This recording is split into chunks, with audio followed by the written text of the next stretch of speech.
Boa noite, pessoal. Sejam bem-vindos a mais um estudo do Grupo Espírita Servo de Jesus. Boa noite, Valdir. Tudo jóia? Boa noite, tudo bem, graças a Deus.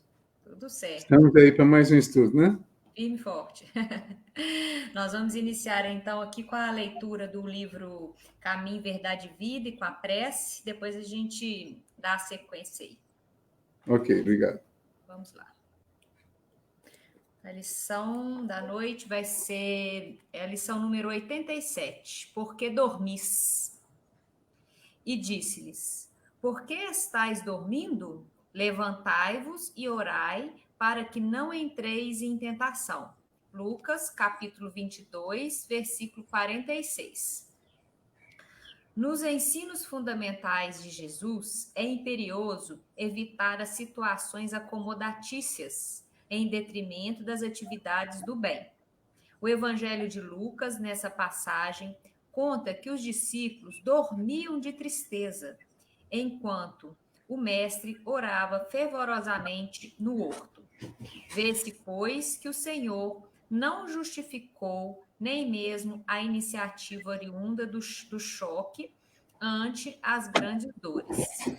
O aprendiz figurará o mundo como sendo o campo de trabalho do reino, onde se esforçará operoso e vigilante, compreendendo que o Cristo prossegue em serviço redentor para o resgate total das criaturas. Recordando a prece em Getsemane, somos obrigados a lembrar que inúmeras comunidades de alicerces cristãos permanecem dormindo nas conveniências pessoais, nos mesquinhos interesses, nas vaidades efêmeras. Falam do Cristo, referem-se à sua imperecível exemplificação, como se fossem sonâmbulos, inconscientes do que dizem e do que fazem, para despertarem tão só no interesse, no instante da morte corporal, em soluços tardios. Ouçamos a interrogação do Salvador e busquemos a edificação e o trabalho, onde não existem lugares vagos para o que seja inútil e ruinoso à consciência. Quanto a ti, que ainda te encontras na carne, não durmas em espírito, desatendendo aos interesses do Redentor. Levanta-te e esforça-te, porque é no sono da alma que se encontram as mais perigosas tentações através de pesadelos ou fantasias. E assim, Senhor, nas vibrações dessa prece, pedimos a Jesus que nos abençoe nesse momento, que abençoe nosso facilitador da noite, nosso irmão Valdir, para que possa trazer para nós as reflexões sobre as cartas de Paulo. Que Jesus esteja conosco, hoje, agora e sempre, que assim seja, graças a Deus. Isso aí, pessoal. Então, nós vamos começar hoje as cartas de Paulo aos Filipenses. Tá certo, Valdir? Ok. É isso aí, né? Então, Isso. tá bom. Pode deixar à vontade aí, então. Qualquer coisa você me chama. Tá joia? Muito obrigado. Até obrigado. Então, boa noite a todos, né? Nós vamos agradecer essa oportunidade mais uma vez, pedindo a Jesus que nos ilumine, que nos abençoe e que nós possamos finalizar mais esse ano continuando o nosso estudo das cartas do Paulo. Hoje nós vamos entrar no estudo da sexta carta, né? Nós começamos com a carta aos Romanos, estamos indo na sequência do Novo Testamento, e hoje nós vamos começar a carta aos Filipenses. Então a gente queria fazer assim, uma espécie de uma retrospecção, que é o seguinte: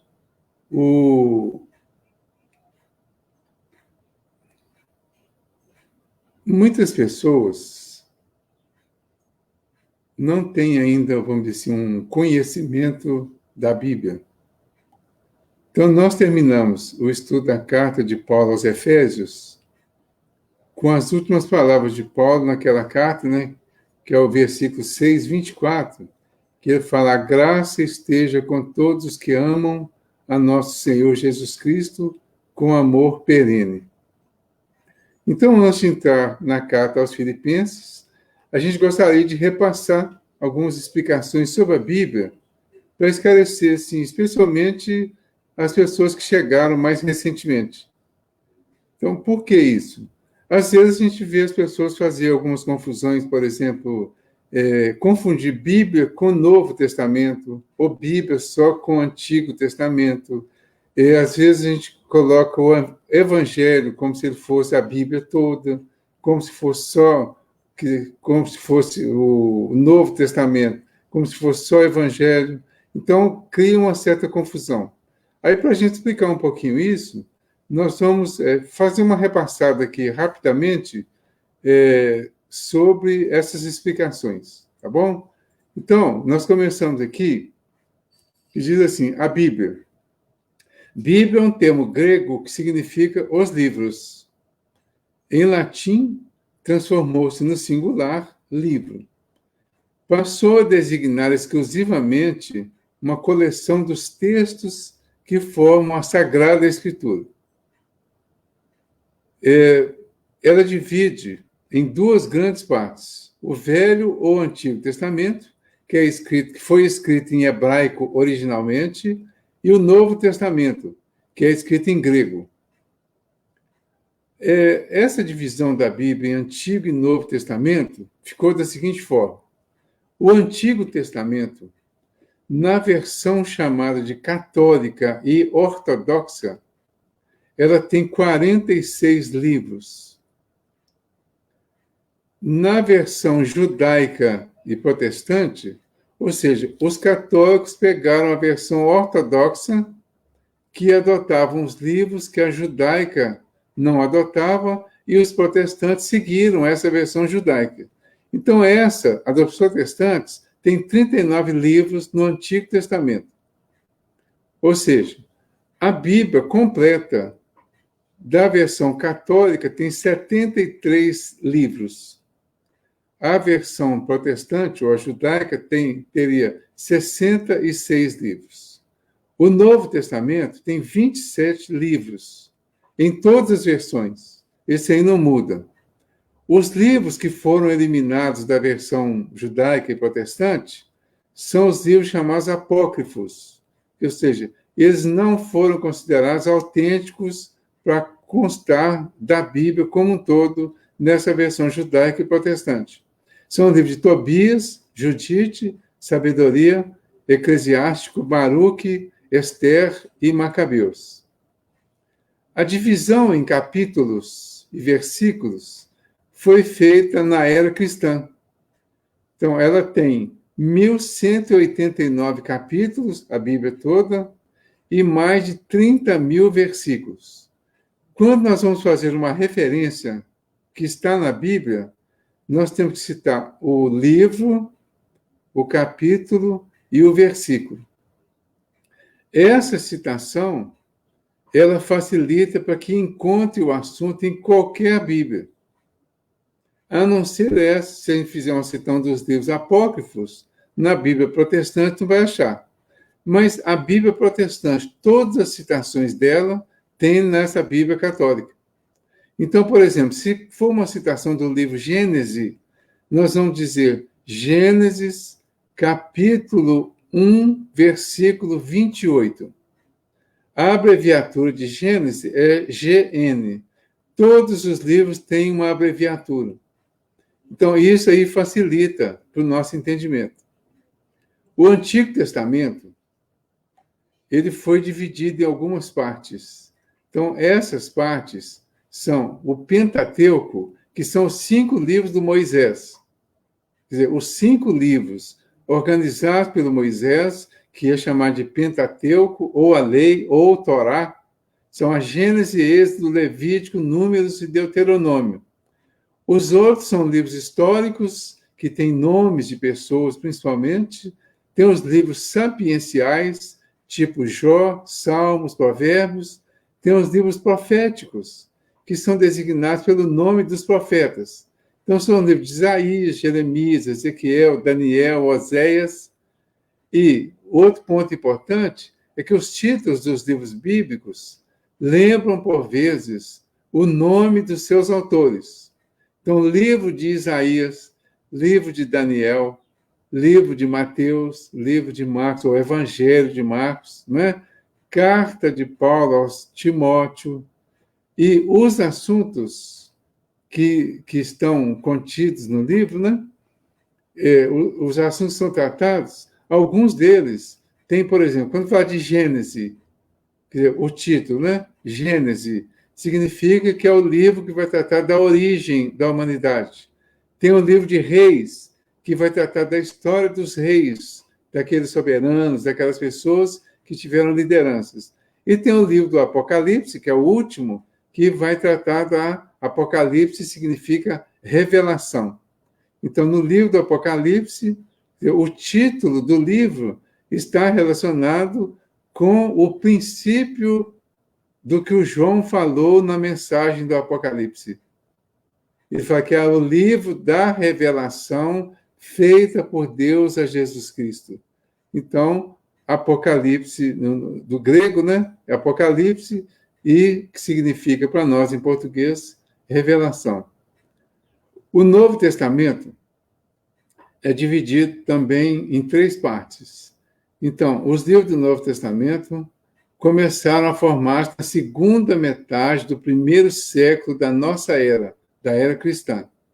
Então, os 27 livros são distribuídos assim.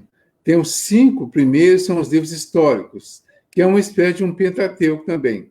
São os evangelhos de Mateus, Marcos, Lucas, João e Atos dos Apóstolos. Então, esses aí são os livros base do Novo Testamento. É a história de Jesus contada por Mateus, Marcos, Lucas, João e Atos dos Apóstolos. Ele tem 21 cartas ou epístolas. Seriam 14 cartas do Paulo, 7 epístolas ou cartas universais. Tem um livro profético, que é o Apocalipse, que foi escrito pelo João. Tem uma expressão que às vezes é citada, que eles chamam de Vulgata. A Vulgata, ela foi traduzida do grego para o latim por São Jerônimo. Então, a Bíblia traduzida do grego para o latim por São Jerônimo, ela se tornou muito popular no 2º século da era cristã. Então, eles passaram a chamá-la Vulgata. É uma das mais comuns e mais utilizadas nas traduções que vieram aí no futuro.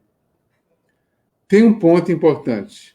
Nós estamos lendo a Bíblia, no nosso caso, o nosso estudo aqui, estamos lendo a carta do Paulo ou as cartas do Paulo. Tem aqui algumas sugestões que é importante em qualquer situação, né?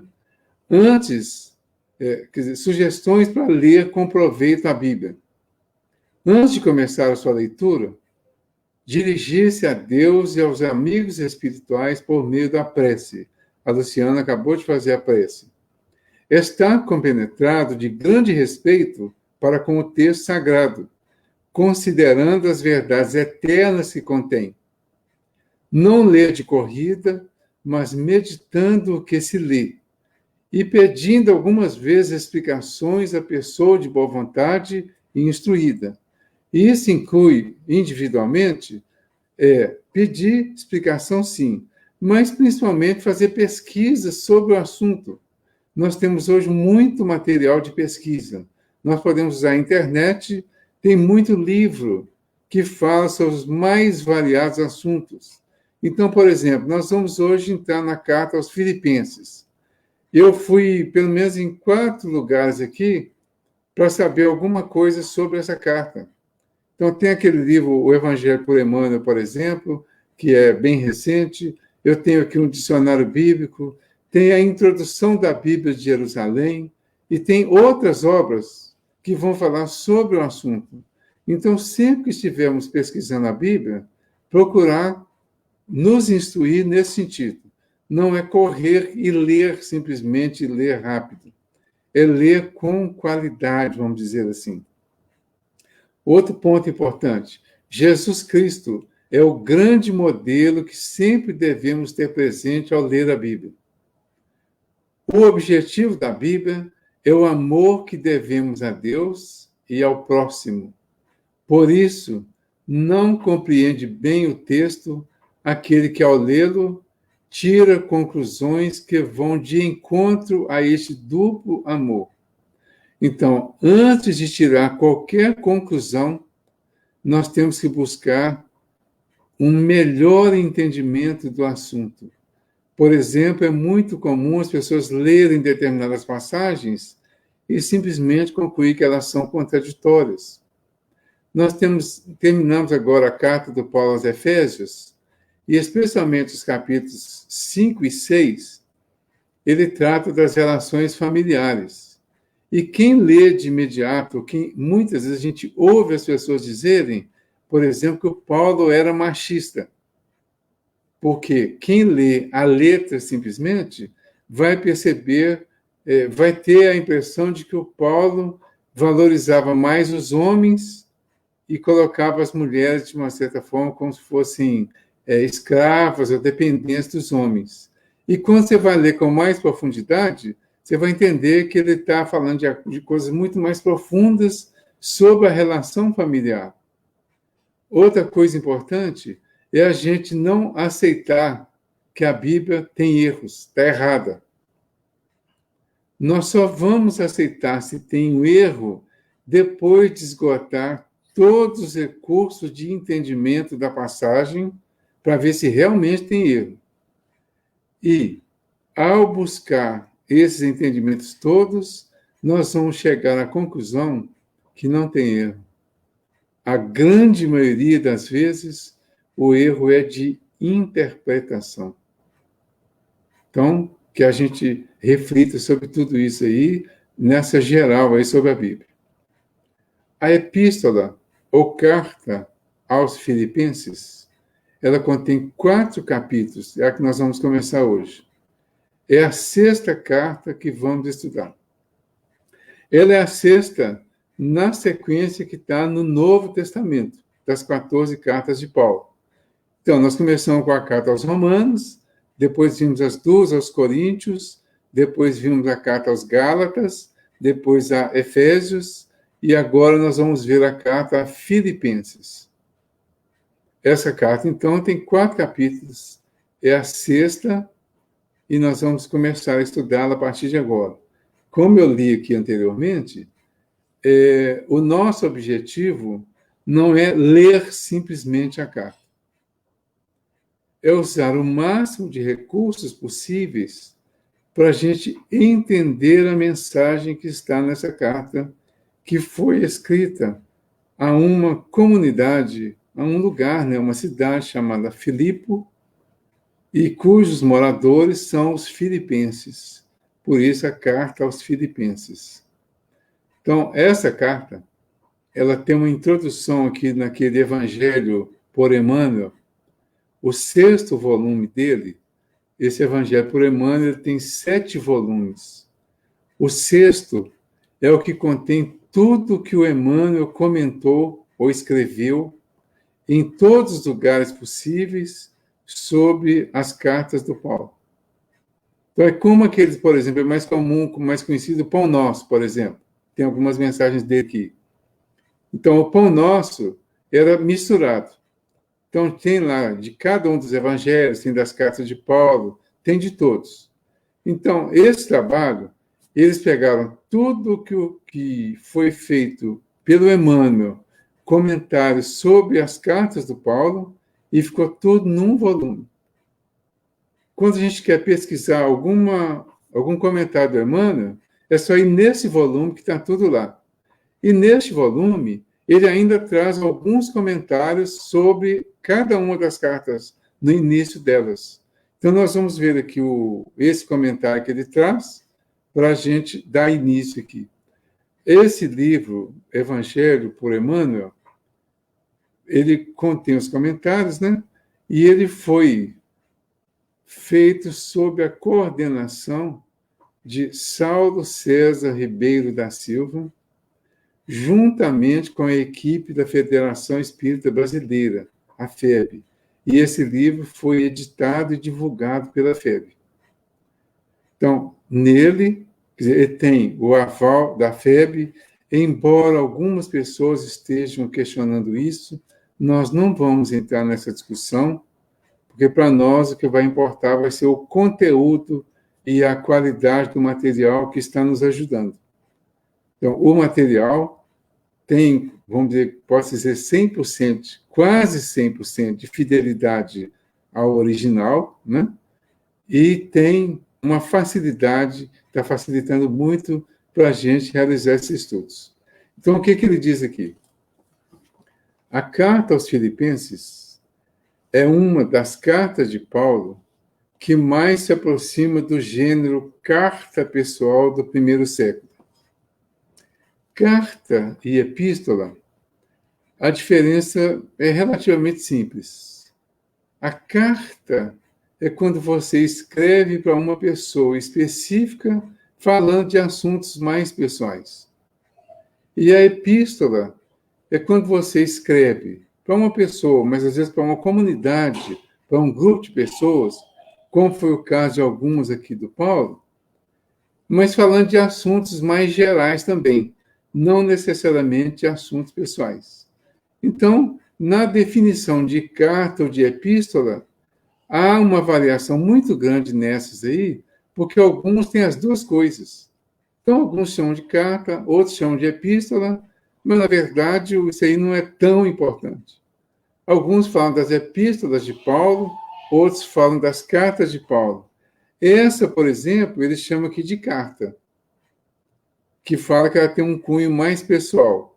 Mas quando a gente vai ver aqui, a gente vai ver que tem muito assunto importante de cunho mais geral também, especialmente, e em todas elas, tem a orientação da conclusão que o Paulo tira dos evangelhos que ele estudou e depois passou a divulgar usando o jeito dele de divulgar.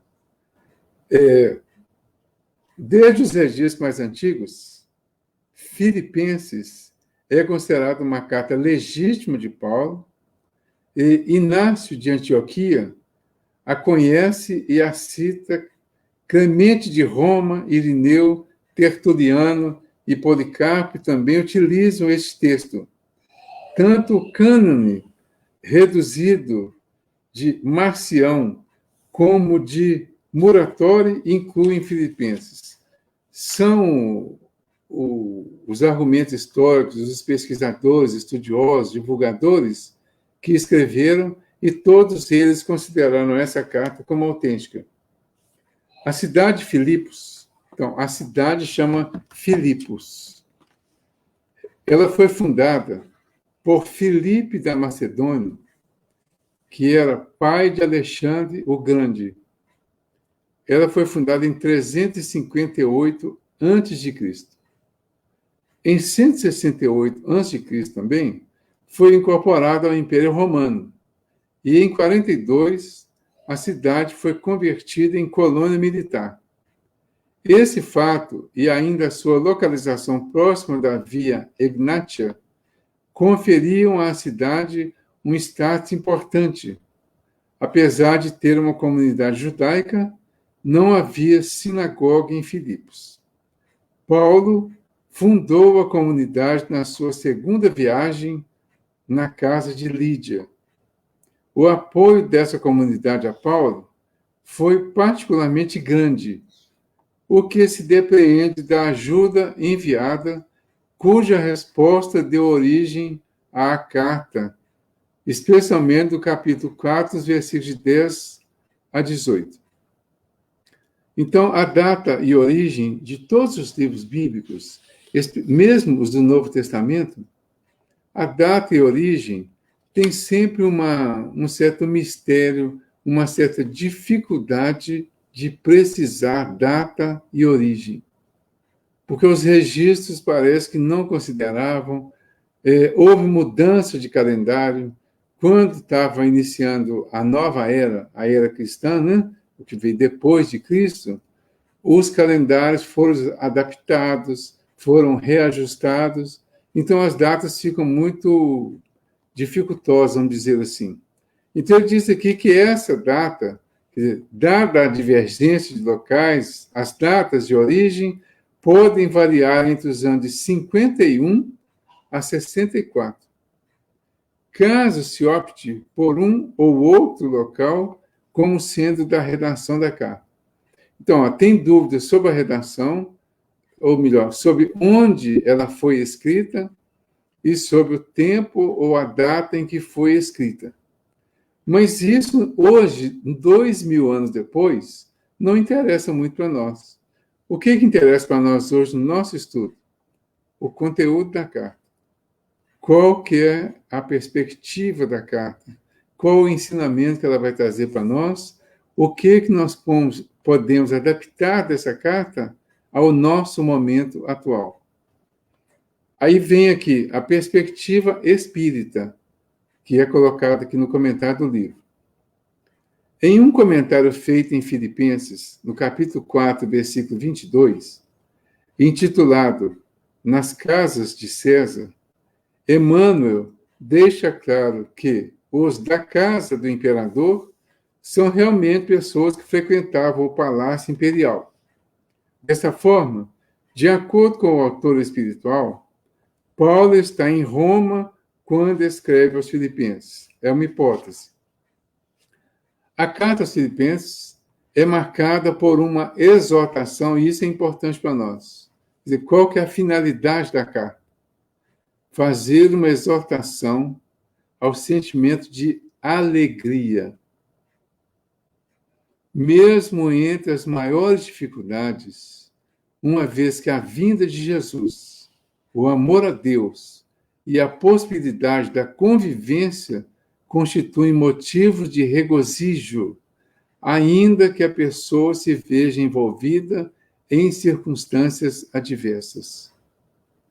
A doutrina espírita reforça esse sentimento na medida em que, descortinando ao homem o seu futuro espiritual, apresenta os sofrimentos humanos como percalços temporários de uma jornada que o conduz ao seu destino real. Por outro lado, ao reconhecer em Jesus o modelo de conduta, apresenta um caminho seguro que todos podem trilhar na busca da redenção.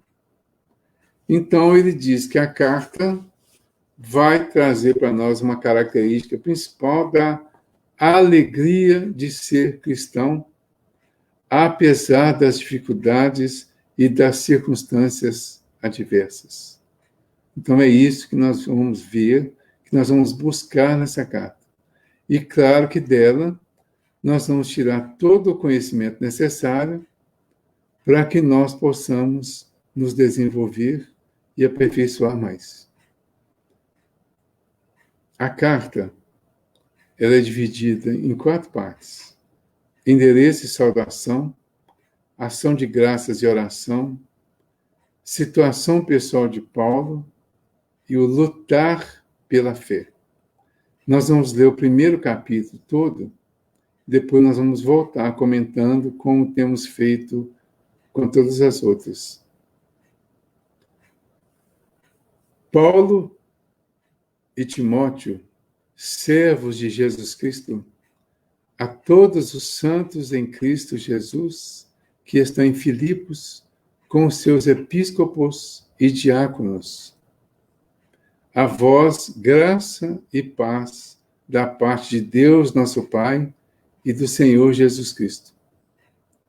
Dou graças ao meu Deus todas as vezes que me lembro de vós, e sempre em todas as minhas súplicas oro por todos vós com alegria, pela vossa participação no Evangelho, desde o primeiro dia até agora, e tenho plena certeza de que aquele que começou em vós a boa obra há de levá-la à perfeição até o dia de Jesus Cristo.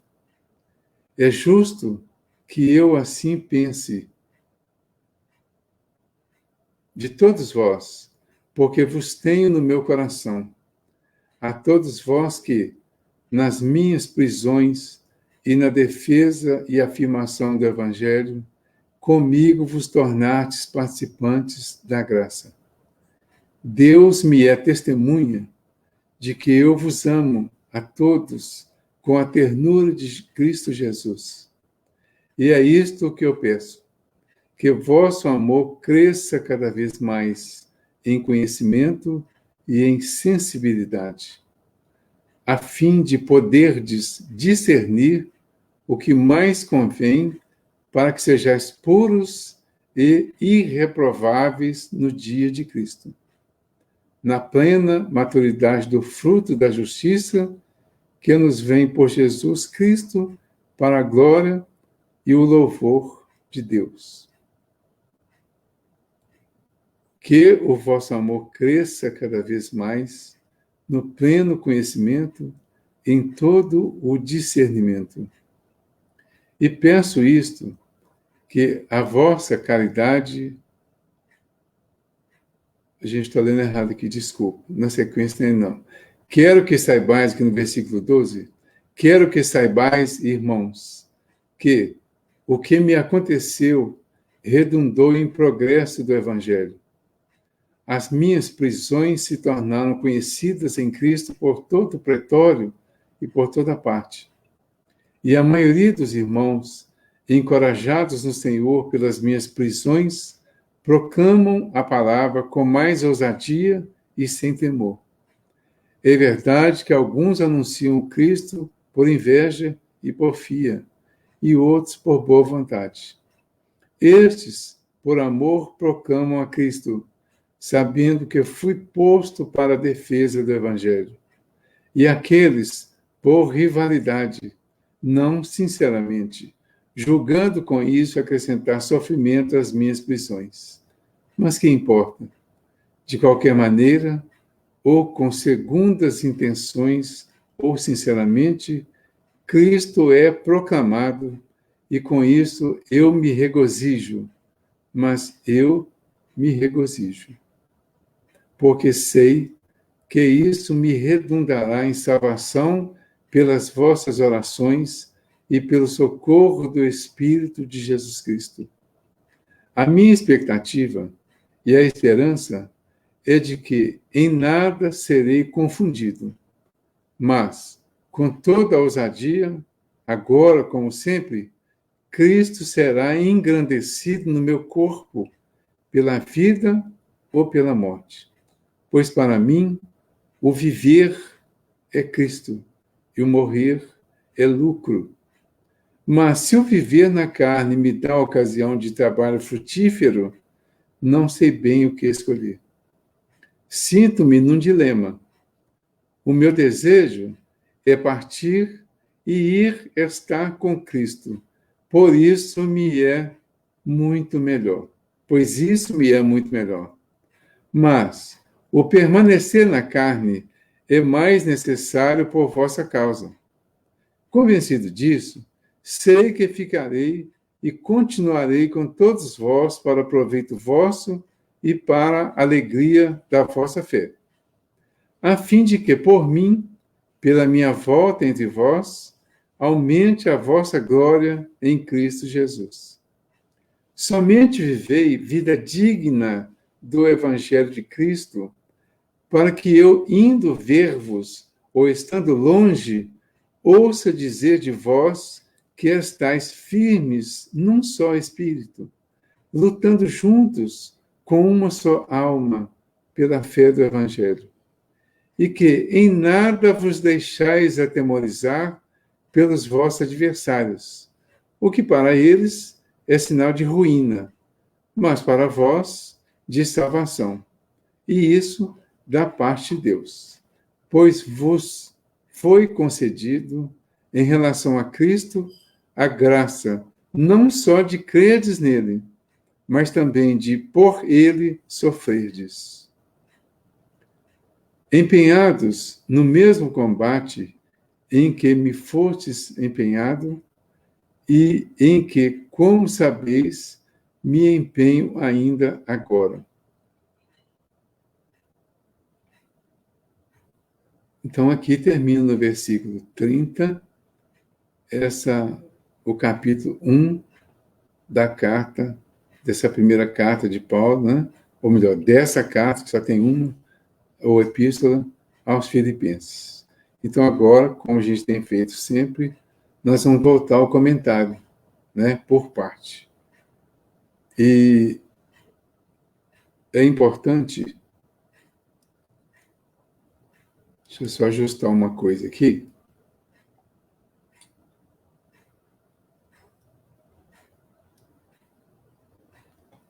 É importante que a gente veja, então, essas partes, né? Então, ele começa com o endereço e saudação.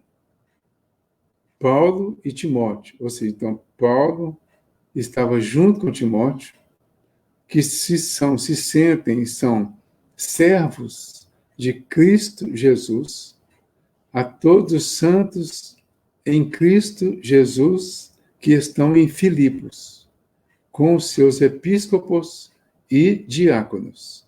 Esse é o primeiro versículo. Então, Paulo e Timóteo já são conhecidos, estão juntos há bastante tempo. Paulo ou Timóteo foi um convertido que o Paulo conseguiu, está registrado inclusive lá no livro de Atos dos Apóstolos, né? Tem a história dele lá com Timóteo, como que o Timóteo foi convertido a ele e passou a segui-lo e virou assim uma das pessoas principais lá do grupo de Paulo. E eles se colocam como servos de Cristo Jesus. A gente já tem falado em outras vezes de Cristo e Jesus. Uns falam, e o próprio Paulo, tem hora que ele fala Jesus Cristo, tem outras horas que ele fala Cristo Jesus. Aí a gente tem trabalhado essa questão aí do Cristo e Jesus, porque Jesus é o homem, Cristo é o Espírito. Então, o Cristo é Jesus que se manifestou ou que deu condições para a manifestação dele aqui no mundo material. É meio confuso, às vezes, a gente entender isso, porque a gente não separou um do outro, né? Ou seja, Jesus e Cristo passou a ser comum para nós ao longo de todo esse tempo. Quando a gente vai estudar agora, nessa luz da doutrina espírita, e ver que nos próprios evangelhos, nos livros do Novo Testamento, tudo que fala sobre Jesus, está sendo colocado Jesus e Cristo. Quando a gente volta lá na Gênese, ou melhor, lá na origem, no anúncio que o anjo fez a Maria sobre o filho que ela teria, o anjo fala que ele ia se chamar Jesus, mas que ele vinha com a condição de salvador da humanidade, né? Bem dentro disso aí, de salvador. E fala que um Espírito Santo viria sobre ela, quando ela questiona aquela relação dela com o homem ou não, porque ela não sabia. Inclusive, é bom lembrar que nós estamos agora no mês de dezembro, e o mês de dezembro nós precisamos recordar e reforçar que o mês de dezembro, especialmente no dia 25 de dezembro, é comemorada a data do nascimento de Jesus. O nascimento de Jesus não foi exatamente no dia 25 de dezembro. Exatamente por causa daquelas mudanças de calendário que nós falamos antes, e uma série de outras situações históricas, essa data ela é variada. Cada grupo, cada estudioso, cada pesquisador coloca essa data em um momento, em um mês. Mas o que se afirma, quase com toda certeza, é que não foi no dia 25 de dezembro. Pode ter sido nos meses entre março, abril, maio, uns dizem setembro, mas o mais provável que tenha sido entre março e abril, por aí. Então, naquela época, nasceu Jesus. Foi anunciado pelo anjo Jesus. E ele disse que Jesus viria. E, naquele tempo, as pessoas não tinham sobrenome. Hoje nós falamos de Maria, e falamos Maria de Nazaré, falamos Maria, mãe de Jesus, podemos falar até Maria de José, mas nós não sabemos qual era o sobrenome de Ana, nem de Joaquim, que eram os pais de Maria. Não existia praticamente sobrenome naquela época. Os sobrenomes foram colocados como acréscimo ao longo do tempo. Mas e Jesus Cristo? Então, Pedro era Simão. Depois passou a ser Pedro também, porque Jesus colocou nele esse nome, porque ele tinha a característica da pessoa que teria uma estrutura emocional, uma estrutura íntima para sustentar com firmeza a firmeza da pedra, a liderança do grupo de apóstolos que sairia pregando o evangelho.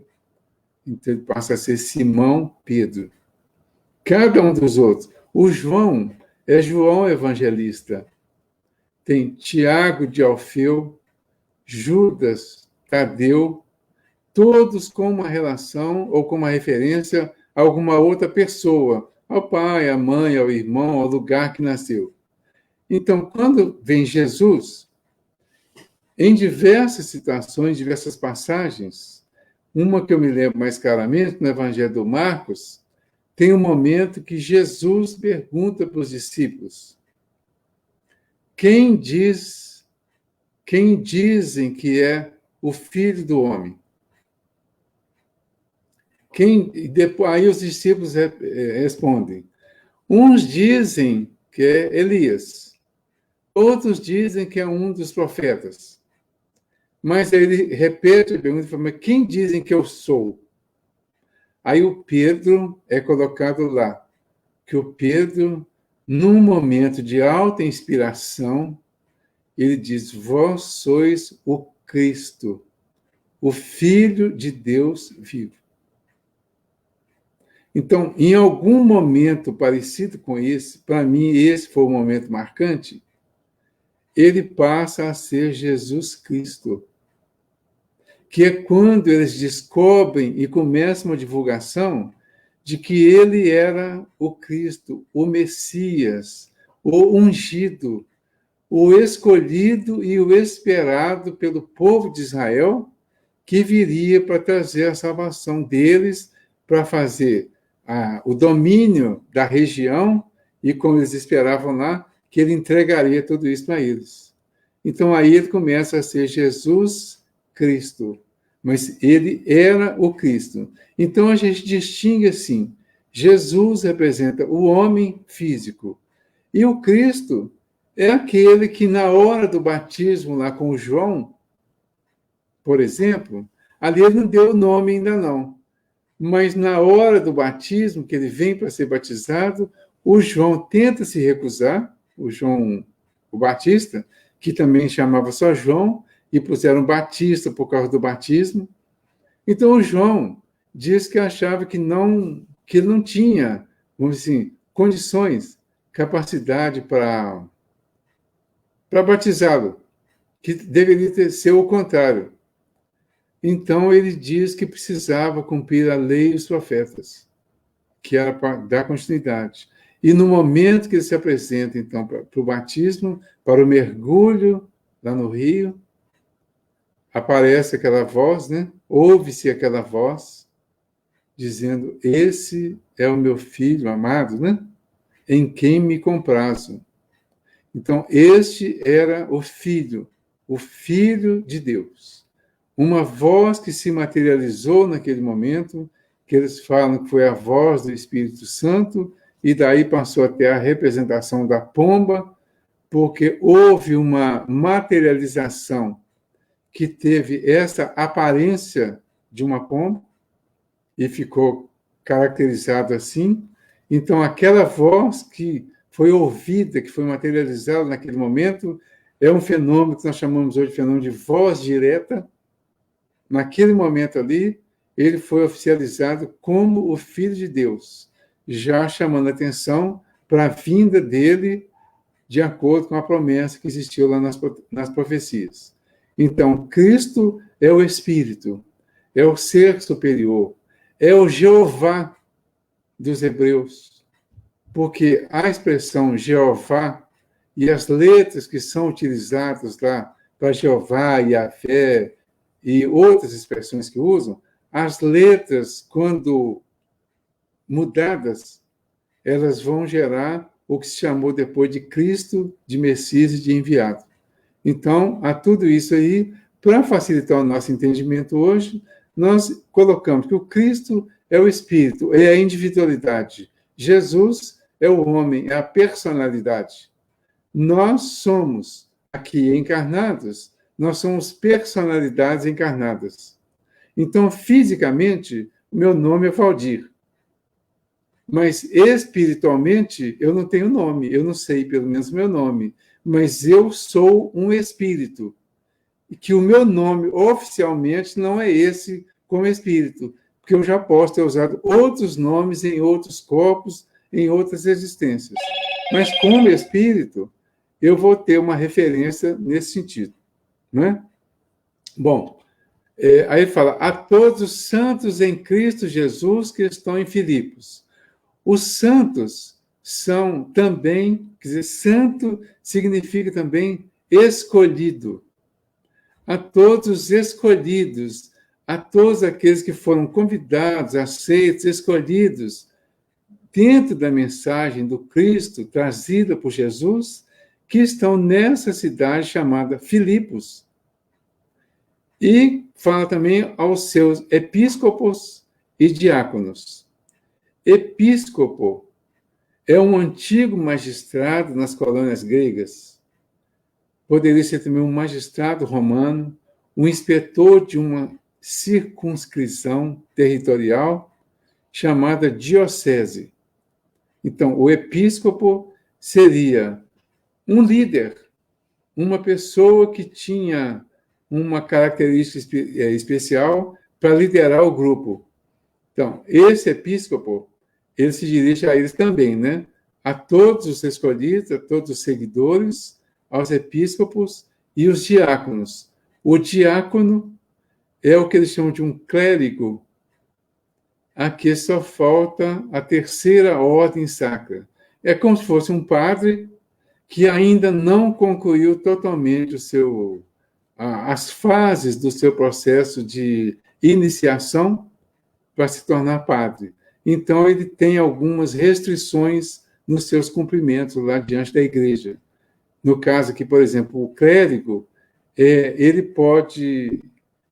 só pode ler os evangelhos nas missas. Isso, antigamente, eu não sei se agora ainda é assim, mas a definição traz dessa forma. E aí ele continua. A vós, graça e paz da parte de Deus, nosso Pai, e do Senhor Jesus Cristo. Então, aqui, ele está cumprimentando essas pessoas, essa comunidade, especificamente essa comunidade que ele já fundou em tempos passados, e agora ele está se dirigindo a ela através de carta, e a carta é uma orientação que ele recebeu, pode-se dizer, diretamente de Jesus. Lá no livro Paulo e Estevão, lá no final, tem um momento lá, e que ele conta, o Emmanuel, né? Ele conta como foi que o Paulo começou a escrever as cartas. Então, naquele momento lá, ele se dirige a Jesus um pouco triste, porque ele não teria mais condições de ir visitar as comunidades que ele tinha fundado. Devido à idade, às dificuldades físicas e uma série de outras situações que envolveram, ele não se sentia mais em condições de visitar todos. E as comunidades continuavam, de alguma forma, cobrando dele alguma orientação, alguma participação. Então, ele evoca Jesus e pede a ele, no caso, e ao Cristo, né? E pede, porque Jesus já estava desencarnado, né? Então, agora ele estava se dirigindo ao Cristo. E pede a ele alguma orientação a respeito. E diz lá ao Emmanuel que, naquele momento, Jesus diz a ele que ele não precisaria estar nos lugares, que ele tinha construído uma posição moral naqueles lugares, que uma orientação dele seria suficiente, que que ele poderia se dirigir a essas comunidades através das cartas. Então é aí que ele passa a escrever essas cartas para todas as comunidades, de onde surgiram essas 14 cartas que estão atribuídas a ele nesse sentido. Todas elas levando orientações para as comunidades, dando exemplos, lembrando fatos, incentivando para que as comunidades, para que os grupos pudessem continuar o trabalho de evangelização. Então, ele finaliza aqui o endereço e a saudação. A carta estava sendo enviada a Filipos, ou aos filipenses, com a graça, a paz de Deus, nosso Senhor, de Deus e de Jesus Cristo. Na sequência, a partir do versículo 3, ele chama de ação de graças e oração. Ele continua, na verdade. Dou graças ao meu Deus todas as vezes que me lembro de vós. E sempre em todas as minhas súplicas, oro por todos vós com alegria. Eu achei muito interessante isso aqui, porque vejam bem, nós que estamos participando das diversas comunidades, né? Eu, por exemplo, hoje estou aqui, é claro que guardem as devidas proporções, né? É só para a gente entender a ideia. Eu estou aqui hoje diante de uma comunidade chamada Servos de Jesus. Hoje os recursos são diferentes. Veio uma pandemia e nós não podemos continuar nos comunicando fisicamente, presencialmente. E ao perder essa possibilidade de comunicar presencialmente, gente, só um minutinho aqui que eu estou... Esse telefone está me dando um couro. Ao perder a condição de comunicar presencialmente, nós estamos usando o recurso das redes sociais, que com certeza naquela época não tinha. Mas quando eu vi o jeito que o Paulo se dirige às comunidades, eu, assim, pessoalmente, eu diria, senti, assim, é como se fosse uma realidade do que a gente pensa em relação a esses grupos que nos acolhem quando nós vamos levar a mensagem do Evangelho. Eu pedi para guardar as devidas proporções, tá? Mas é muito importante isso pelo seguinte: nós continuamos precisando de pessoas que queiram levar a mensagem do Evangelho. As comunidades, os grupos aumentaram. A necessidade de levar a mensagem continua. Naquele tempo, Paulo foi escolhido, foi convidado e teve que se desdobrar para levar essa mensagem. Ele teve que fundar grupos, comunidades, passou muito aperto. Nós hoje não. Hoje é só manter, é só fazer a manutenção. Com o Espiritismo, nós só vamos pegar hoje as mensagens que estão nos livros, levar para ler e comentar para as pessoas. Ao levar, baseado no que eu sinto, eu vi exatamente o Paulo descrever o que ele sentiu e o que a gente sente hoje. Dou graças ao meu Deus todas as vezes que me lembro de vós. E sempre em todas as minhas súplicas, oro por todos vós com alegria. Lembram, falando da exaltação da alegria? Pela vossa participação no Evangelho desde o primeiro dia até agora.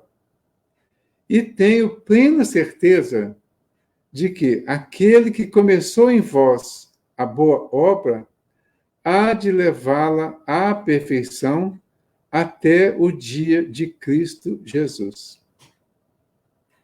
Então, qual a certeza que nós procuramos ter ao levar a mensagem do Evangelho?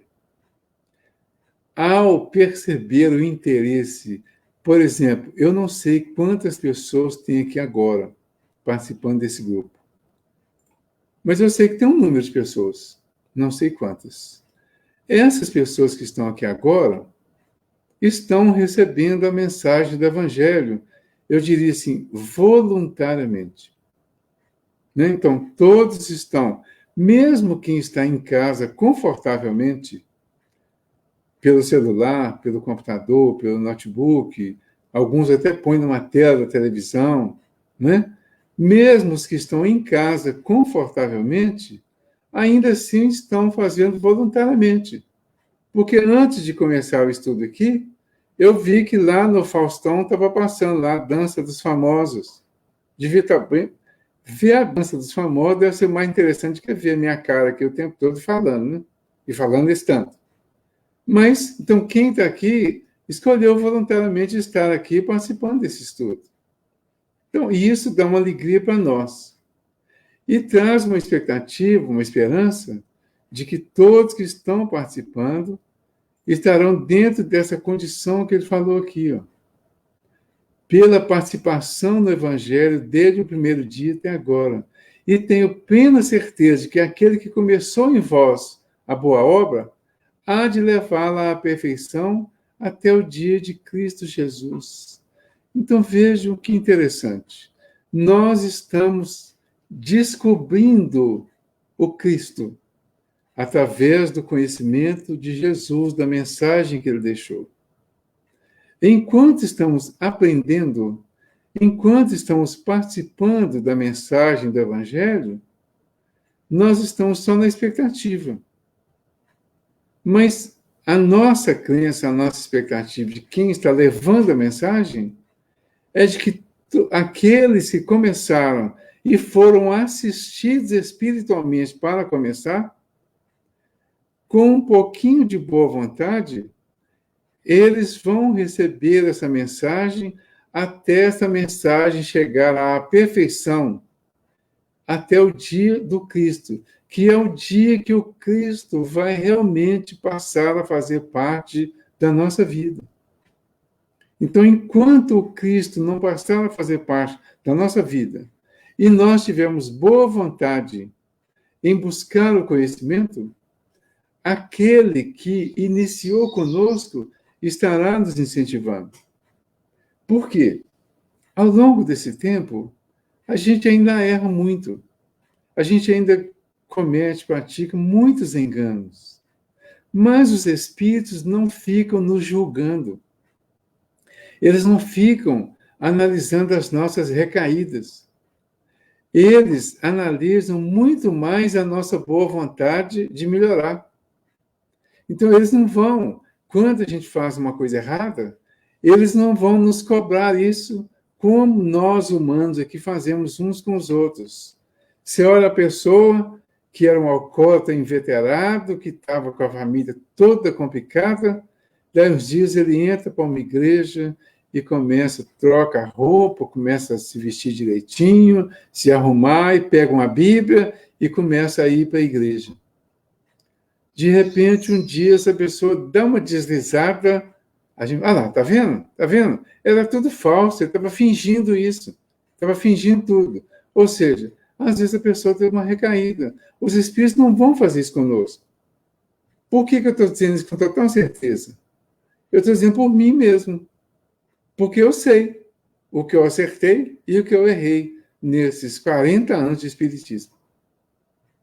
Eu sei que ao longo dessa caminhada, o Cristo ainda não está totalmente em mim. Mas eu sei que há um esforço muito grande da espiritualidade, não é por mim especificamente, é por todos nós, para que Ele esteja conosco, como sempre esteve, e que nós estejamos com Ele, como precisamos estar. E é justo que eu assim pense de todos vós, porque vos tenho no meu coração a todos vós que, nas minhas prisões e na defesa e afirmação do Evangelho, comigo vos tornastes participantes da graça. Gente, até nisso é só a gente melhorar um pouquinho, que quem já está há mais tempo buscando o conhecimento do Evangelho, vai ver claramente isso. Analisem isso para vocês verem. Eu imagino que o João, por exemplo, se estiver participando hoje aí, e algumas outras pessoas que estão há mais tempo, vão ver claramente isso. E falar, nas minhas prisões e na defesa e afirmação do Evangelho, comigo vos tornastes participantes da graça. Porque nas minhas prisões, nas minhas escravizações a determinados comportamentos, muitos souberam, muitos viram as minhas dificuldades, mas preferiram enfatizar e estar comigo na parte boa, que é a parte do Evangelho. E com todos nós acontece isso de alguma forma, principalmente da parte daqueles que estão caminhando conosco para o Evangelho. Embora, claro, existam pessoas que fiquem nos cutucando às vezes, né? Mas tudo isso acaba sendo benéfico. Então, no livro Atos dos Apóstolos, só para ilustrar essa questão da prisão, no capítulo 16 do livro de Atos dos Apóstolos, capítulo 16, a partir do versículo 16 também, tem um ponto que vai ilustrar isso, que vai contar essa história. Que ele fala aqui, certo dia, quando íamos, ele estava exatamente em Filipe e estava participando das pregações lá, indo e voltando para a comunidade que ele tinha fundado. Então, certo dia, quando íamos para a oração, veio ao nosso encontro uma jovem escrava que tinha um espírito de adivinhação. Ela obtinha para seus amos muito lucro por seus oráculos. Começou a seguir-nos, a Paulo e a nós. Quem está narrando isso aqui é o Lucas, porque o livro de Atos dos Apóstolos foi escrito pelo Lucas. Certamente o Lucas estava neste momento, porque o Lucas acompanhou o Paulo em diversas situações, inclusive como médico, que ele era médico. Então, ele que está narrando aqui. Aí ele fala, né? Começou a seguir-nos, a Paulo e a nós, clamando, estes homens são servos do Deus Altíssimo, que vos anunciam o caminho da salvação. Isto ela o fez por vários dias. Fatigado com aquilo, Paulo voltou-se para o Espírito, dizendo, em nome de Jesus Cristo, eu te ordeno que te retires dela. E na mesma hora saiu. Olha que interessante aqui, uma desobsessão no meio da rua e imediata. Porque a mulher certamente tinha uma mediunidade bem ostensiva. O espírito que estava com ela era um espírito que eles falam que era de adivinhação, né? E ele fazia adivinhações e as pessoas pagavam.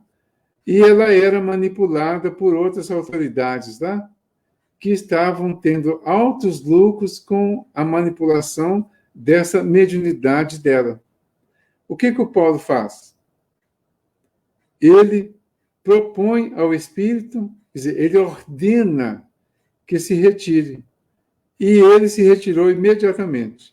Vendo os amos da mulher, que findaram a esperança de seus lucros, agarraram Paulo e Silas e os arrastaram à ágora, à presença dos magistrados. Apresentando-os aos estrategos, disseram, estes homens estão perturbando nossa cidade. São judeus e propagam costumes que não nos é lícito acolher nem praticar, porque somos romanos. Amotinando-se a multidão contra eles, os estrategos, depois de mandarem arrancar-lhes as vestes, ordenaram que fossem batidos com varas. E depois de lhes infligirem muitos golpes, lançaram-nos à prisão, recomendando ao carcereiro que os vigiasse com cuidado. Recebida a ordem, este os lançou à parte mais interna da prisão e prendeu-lhes os pés no cepo. Eu não vou ler tudo, não, mas quem puder ler o capítulo 16 todo do Atos dos Apóstolos, vai ver que houve uma espécie de um terremoto na prisão. Houve uma espécie de uma explosão e a prisão veio ao chão e o vigia ficou sem entender nada, e todos ficaram livres de repente, porque caiu tudo, caiu todas as paredes. Mas eles não fugiram. E assim que o vigia já ia se suicidar, porque ficou responsabilizado, né, pela fuga, possível fuga deles, o Paulo conversa com ele e diz a ele que não, que todos estavam lá e que todos iam continuar. Então o vigia se ajoelha aos pés do Paulo e pede ajuda e pergunta a ele como que ele deveria fazer para se salvar também. E o Paulo diz a ele: crê no Senhor Jesus e será salvo, tu e a tua casa. Como foi uma pregação dele de muito tempo, e praticamente todas as cartas ele fala isso de alguma forma. E o vigia passou a ser também um dos seguidores do Paulo. E ele sai, e logo em seguida ficam sabendo o que aconteceu na prisão, e aí então mandam soltar o Paulo, que ainda pede a eles, né, impõe um pedido de desculpas, porque ele era cidadão romano, e eles não consideraram isso. O Paulo tinha duas cidadanias. Ele era judeu e era cidadão romano também, porque a cidade onde ele nasceu, ela foi assumida, né? Foi tomada por Roma, e todos os moradores de lá passaram a ser também cidadãos romanos. Então, eles não perderam a cidadania judia e continuou e passou a ser também cidadão romano. Então, pediram desculpas a ele e ele saiu de lá com todas as honras. Mas ele foi muito apoiado pelas pessoas que estavam à volta dele. Por isso, esse agradecimento. Deus me é testemunha de que eu vos amo a todos com a ternura de Cristo Jesus. Ele ficou muito agradecido àquele povo, àquela comunidade, por causa do apoio que eles deram a ele e até da confiança. E é isto o que eu peço, que vosso amor cresça cada vez mais, em conhecimento e em sensibilidade, a fim de poderdes discernir o que mais convém, para que sejais puros e irreprováveis no dia de Cristo, na plena maturidade do fruto da justiça que nos vem por Jesus Cristo, para a glória e o louvor de Deus. Então, ele dá o testemunho do quanto ele ama essa comunidade. Todos nós podemos dar o nosso testemunho, direto ou indiretamente, do quanto amamos as comunidades que participamos. Todos nós, especialmente usando a comparação, não só por mim, mas por todos nós que vamos nos diversos grupos espíritas levar a mensagem do Evangelho, nós desenvolvemos um sentimento muito profundo pelos grupos. Nós passamos a nos sentir do grupo. E quanto mais nós temos essa sensação de que estamos parte do grupo, o grupo passa a ser também parte de nós. O grupo passa a devolver a nós, de alguma forma, uma confiança perceptível naquilo que nós estamos levando. Então, por isso, nós precisamos dedicar esse amor cada vez maior a esse grupo ou a esses grupos que nos atendem, que nos acolhem. O que nós, os expositores, deveríamos fazer de várias formas é ter um sentimento de gratidão cada vez maior por cada convite feito. Todas as vezes que as pessoas me convidam, e hoje eu posso dizer que eu tenho o privilégio de já estar hoje, dezembro, com a minha agenda do ano que vem praticamente cheia, e cria para mim um certo constrangimento quando as pessoas me convidam para um dia que eu não posso, porque já tenho um compromisso com uma outra organização, com uma outra casa, com uma outra comunidade. Mas é sempre um prazer muito grande fazer isso. Eu estou dizendo isso porque eu gostaria, que eu sei que tem muitos outros expositores aí já em atividade e em potencial, e que a gente precisa desenvolver esse amor na forma de agradecimento aos grupos que nos oferecem essa oportunidade. Hoje, no início aqui, eu falava com a Luciana que tem algumas pessoas que têm dificuldade de fazer a exposição diante do computador. É compreensível, e cada um tem lá as suas dificuldades. Então, eu falava com a Luciana que eu acho assim, muito bom, que eu até gosto e acho que é muito produtivo. Por quê? Além das pessoas que estão ouvindo, os encarnados, eu tenho certeza absoluta de que, se eu estivesse aqui diante do meu computador, sem internet, fazendo o que estou fazendo agora, muitos espíritos me ouviriam.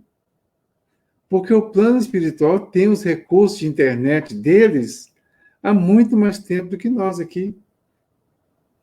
Quando nós começamos o nosso culto em casa, na minha casa nem tinha telefone. A gente não tinha nenhum recurso desse de mídia. Há 40 anos atrás, praticamente, esses recursos não existiam. Celular, ninguém nem imaginava que existia celular. Telefone era uma raridade. Ter telefone naquela época era um privilégio para algumas pessoas. Eu não tinha telefone em casa. Mas, uma determinada época, foi um espírito em casa, buscou a minha esposa, que é médium, vidente, claro e vidente. Ela foi levada ao plano espiritual, num ambiente tipo um hospital, onde tinham muitas enfermarias, isso é a descrição que ela fez depois, e ela foi caminhando pelos diversos departamentos desse hospital, e durante o tempo que ela caminhava por lá, ela ouvia a minha voz lendo a mensagem do Evangelho que estávamos lendo no culto em casa.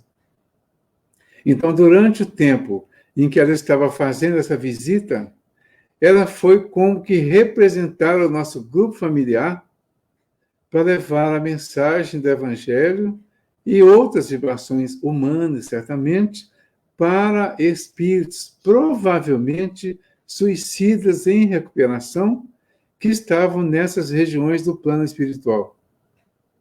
E ao passar por essas regiões, ela ouvia claramente, segundo ela, o que eu lia em casa, eu e os filhos. Ela estava fisicamente à mesa em estado de sonolência.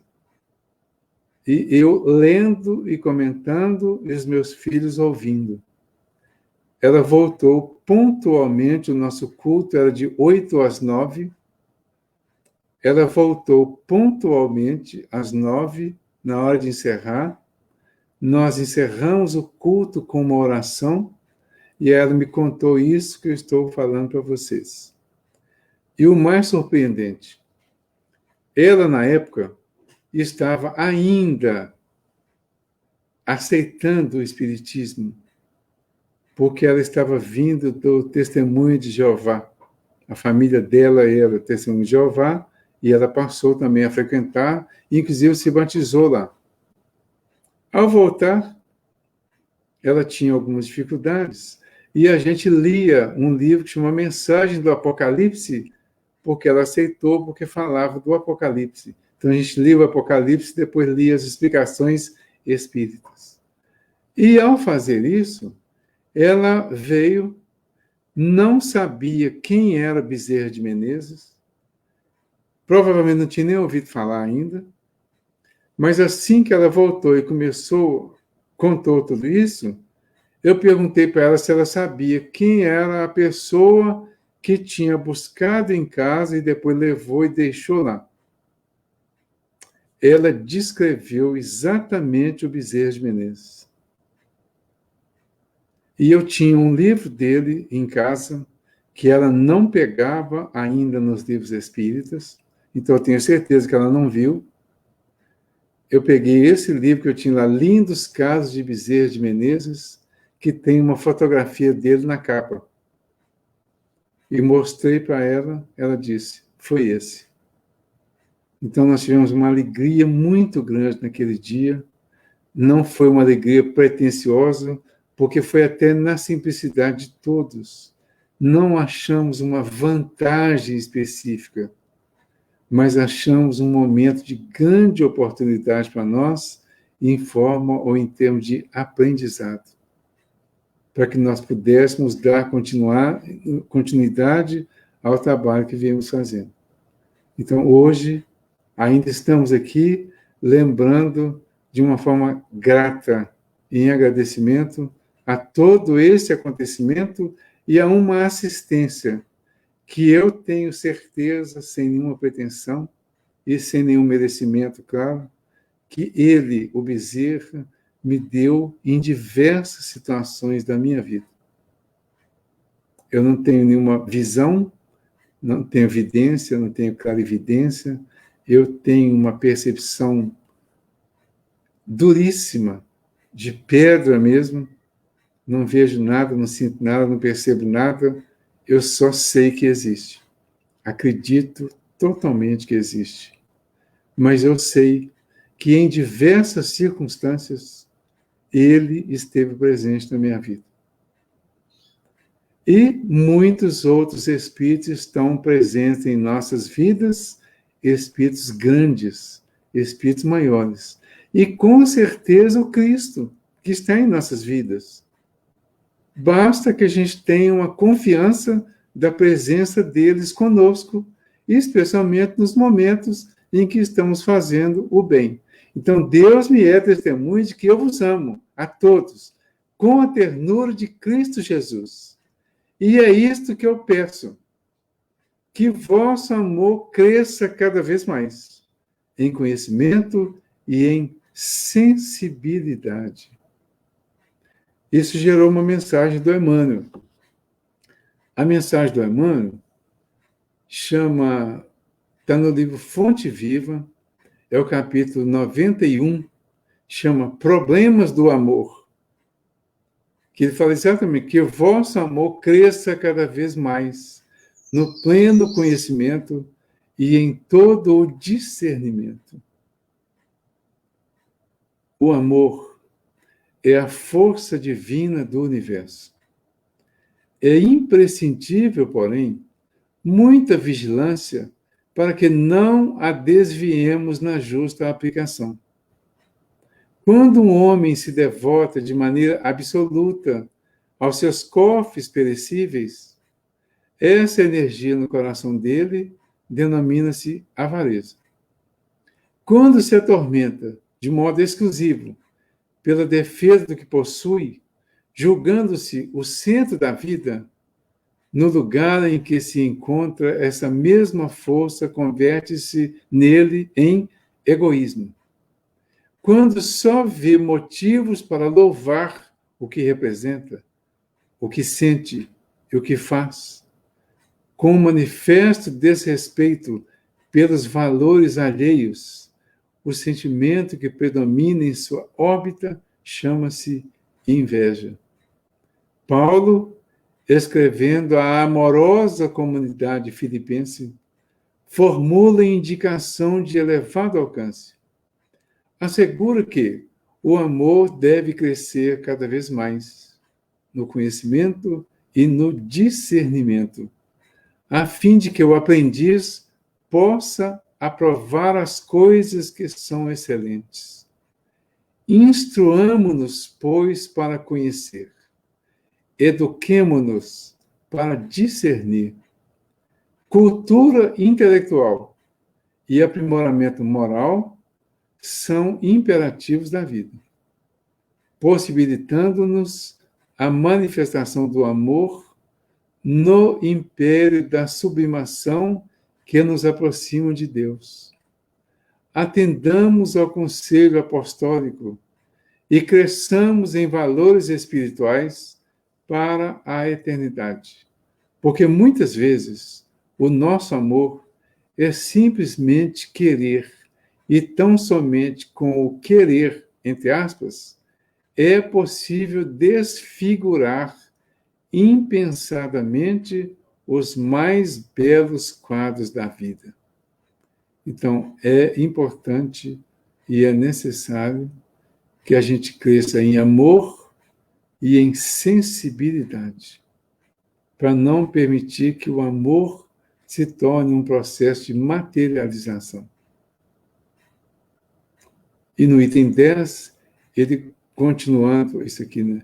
E é isto que eu vos peço, ou que eu peço, que o vosso amor cresça cada vez mais, em conhecimento e em sensibilidade, a fim de poder discernir o que mais convém, para que sejais puros e irreprováveis no dia de Cristo, na plena maturidade do fruto da justiça que nos vem por Jesus Cristo para a glória e o louvor de Deus.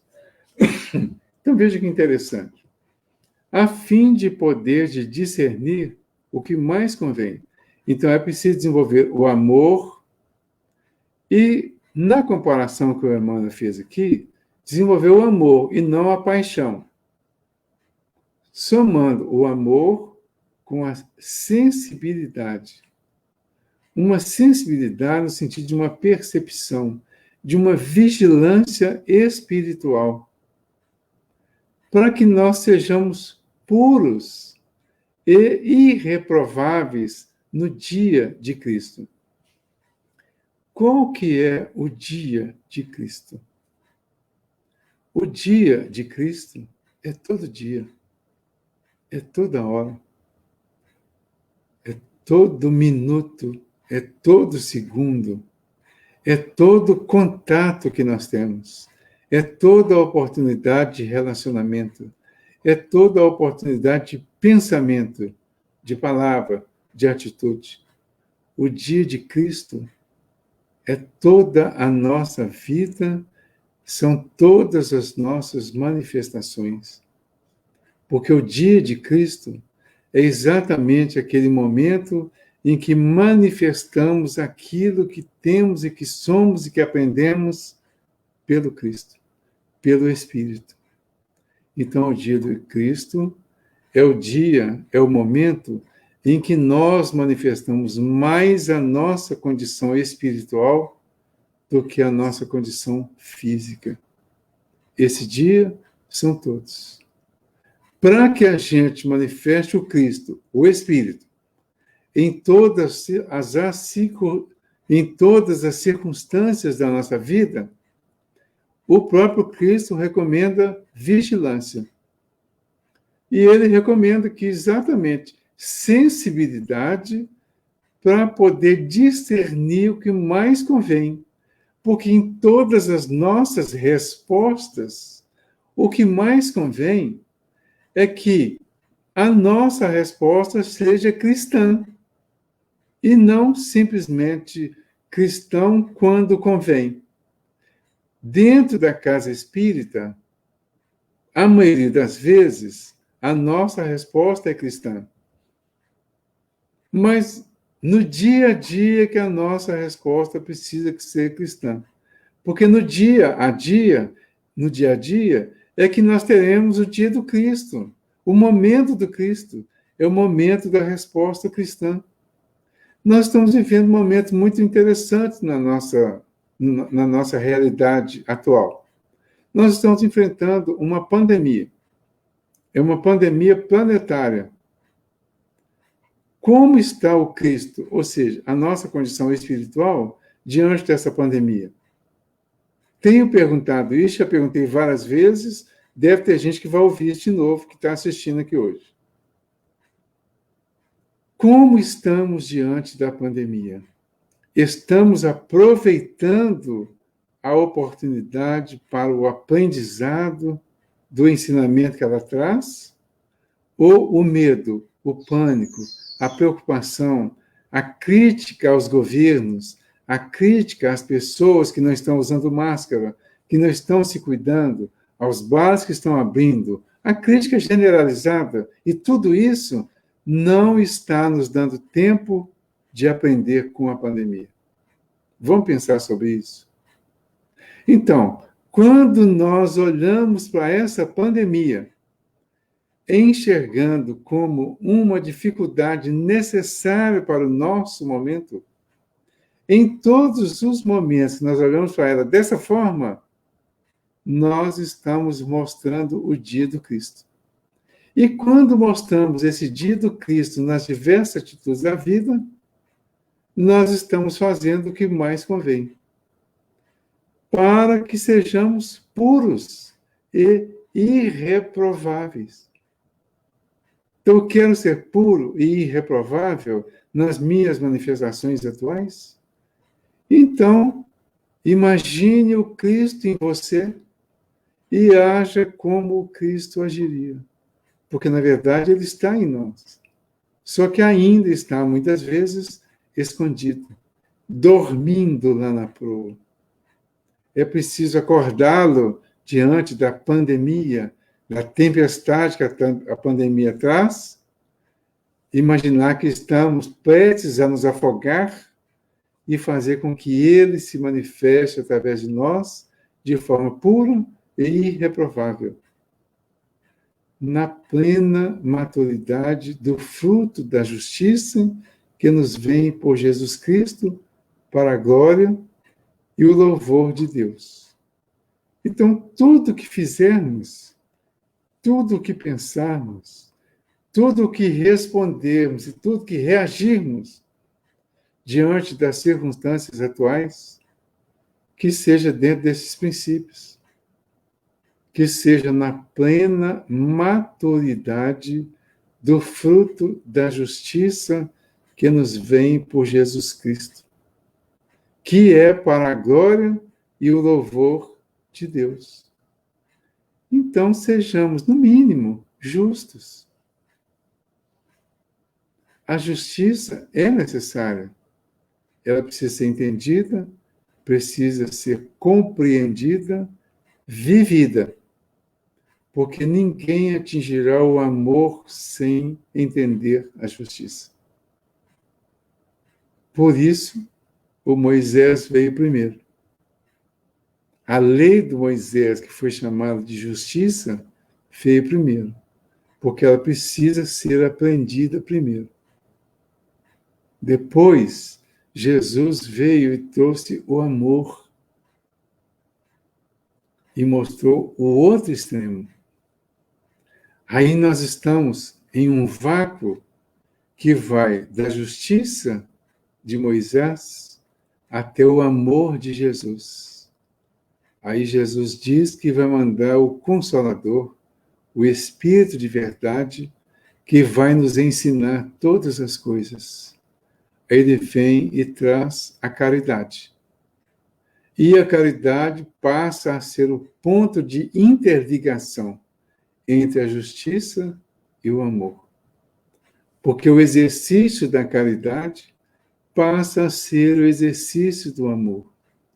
Ainda que a caridade seja mais para material do que propriamente espiritual, ela já terá alguma essência, alguma sementinha do amor.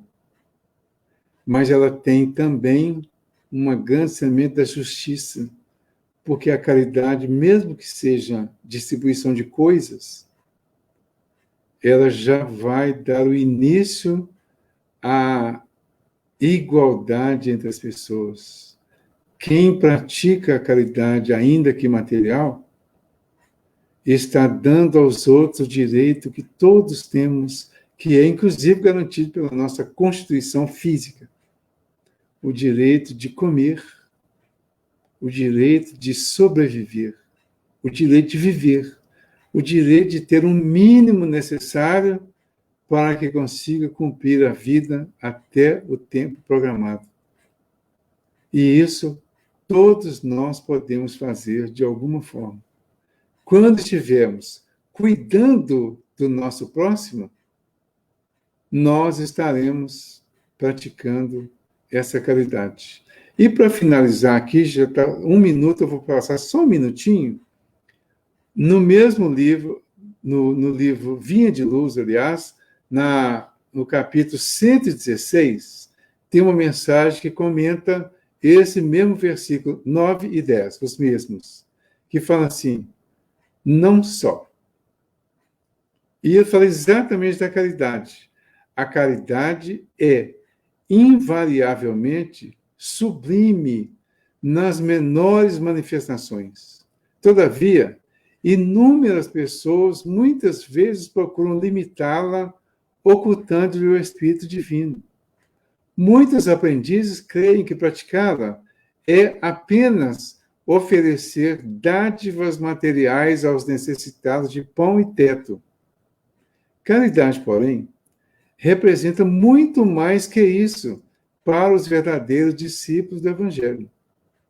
Em sua carta aos Filipenses, oferece Paulo valiosa assertiva com referência ao assunto.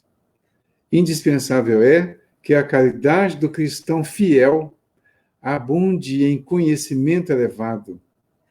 Certo benfeitor distribuirá muito pão, mas se permanece deliberadamente nas sombras da ignorância, do sectarismo ou da autoadmiração, não estará faltando com o dever de assistência caridosa a si mesmo? Espalhar o bem não é somente transmitir facilidades de natureza material. Muitas máquinas, nos tempos modernos, distribuem energia e poder automaticamente. Caridade essencial é intensificar o bem, sob todas as formas respeitáveis, sem olvidarmos o imperativo de autossublimação, para que outros se renovem para a vida superior, compreendendo que é indispensável conjugar no mesmo ritmo os verbos dar e saber. Muitos crentes preferem apenas dar, e outros se circunscrevem simplesmente em saber. As atividades de todos os benfeitores dessa espécie são úteis, mas incompletas. Ambas as classes podem sofrer presunção venenosa. Bondade e conhecimento, pão e luz, amparo e iluminação, sentimento e consciência. São arcos divinos que integram os círculos perfeitos da caridade.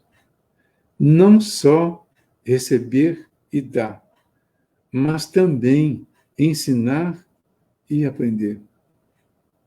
Que a nossa reflexão neste Natal, neste mês de dezembro, seja baseada nessas expressões finais aqui do Emmanuel.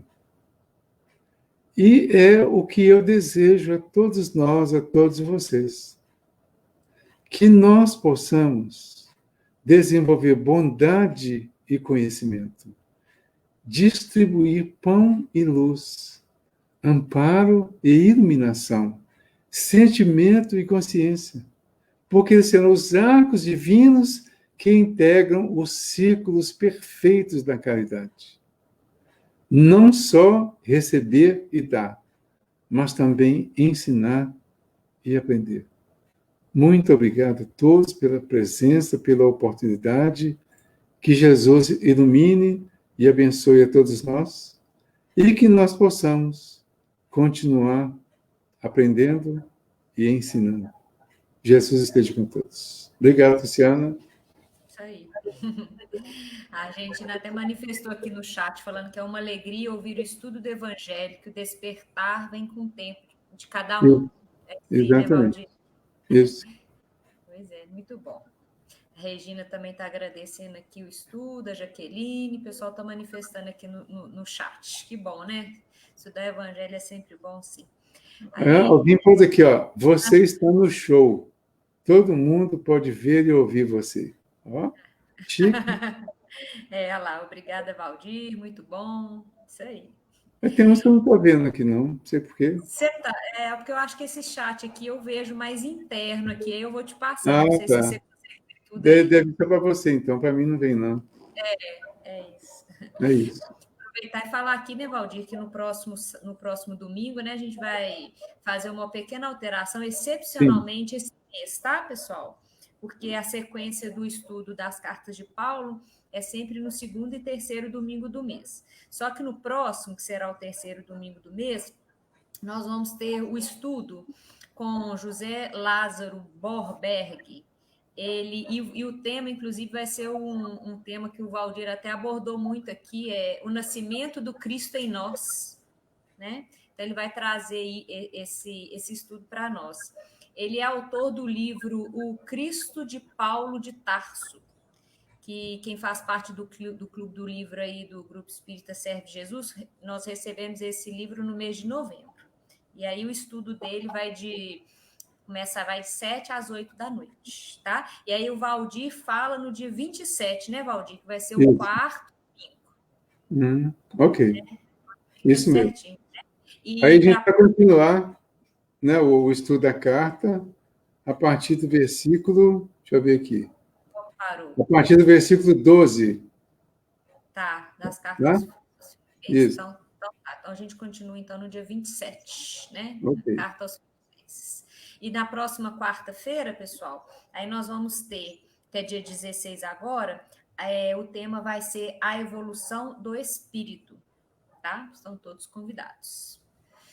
Então vamos fazer aqui a nossa prece de encerramento, agradecendo a Deus, agradecendo a Jesus, essa oportunidade bendita que nós temos, esse aprendizado, que comodamente recebemos em nossos lares, em nossas casas, graças a essa tecnologia da internet que hoje nos faculta, nos possibilita todo esse aprendizado nos nossos lares, compartilhando com os nossos entes queridos e pedimos a Jesus que abençoe as nossas famílias, a todos nós aqui representados, abençoe o nosso facilitador da noite e que esteja conosco, Senhor, hoje, agora e sempre, que assim seja, graças a Deus.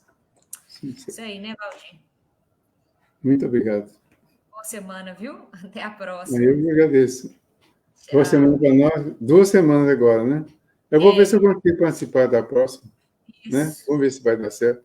Vai ser Depois eu legal. quero ver se vocês tiverem um livro desse aí, puder indicar onde que eu posso comprar ou adquirir, ou pegar emprestado, eu Ah, tá. gostaria de ver o livro. Tá certo. Eu te, Tá? te falo no WhatsApp aí. Tá, joia. Tá bom. Muito Abraço. obrigado, viu? Um abraço para todo mundo. Tá Com Deus. joia. Tchau.